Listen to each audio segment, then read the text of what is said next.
الرحمن علم القرآن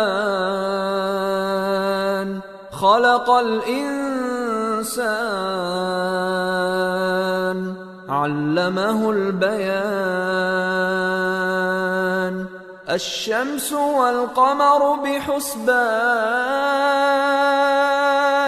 والنجم والشجر يسجدان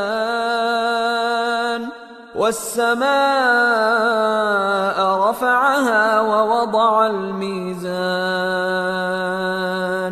ألا تطغوا في الميزان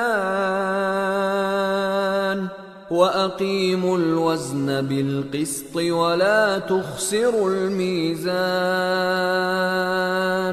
والأرض وضعها للأنام